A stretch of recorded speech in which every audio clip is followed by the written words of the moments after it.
In this week's retro pop culture news, there is a Beastmaster and an Exorcist reboot that is in talks. A new Thundercats cartoon intro that will blow your mind is out there, and we have a lot more news to talk about, so don't turn that dial.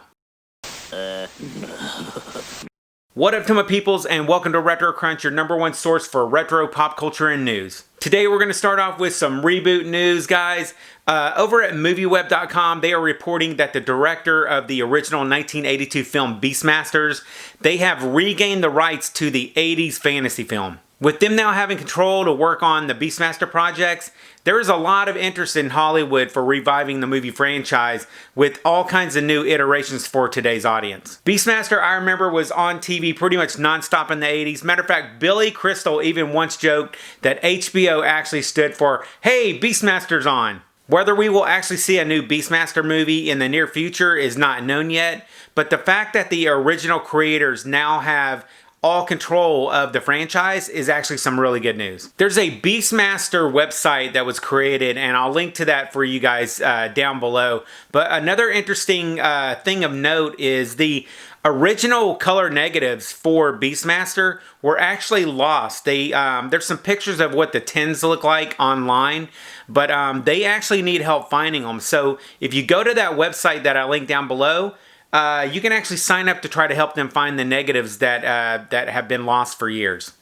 Next up, The Exorcist, which is probably one of the scariest horror movies of the 1970s. It's going to be getting a reboot by Morgan Creek Entertainment. This is really new news, but according to Deadline.com, we might be seeing this in theaters sometime at the end of 2021. Then we got a sneak peek of LeBron James' Toon Squad uniform that's going to be worn in the new Space Jam sequel. There's a lot of hate online about this new jersey, but I actually like it. I think it's really colorful and it gives homage to the old jersey. Michael Jordan's jersey was awesome, but this new one, it's not bad either. And then there's a really awesome Thundercats intro remake that you guys should really check out. It was made with CGI and it's a really good homage to the original. There's a guy that's on YouTube that did every shot by shot of the original Thundercats cartoon and did it in CGI, and it looks totally awesome. Oh, and speaking of Thundercats, over on Hulu right now, you can watch both the 1985 and the 2011 cartoons if you have Hulu. Next up, here is an update on the Roy Jones Jr. and Mike Tyson fight that was supposed to happen in September. The fight has actually been pushed back to November, and according to Roy Jones Jr., in his camp, they said that he might not even fight if he doesn't get a bigger payout. I hope they get this all worked out because I really want to see this fight happen. And some of y'all might remember that MASH game that we used to play in class as a kid. I think MASH stood for Mansion, Apartment, Shack, and House.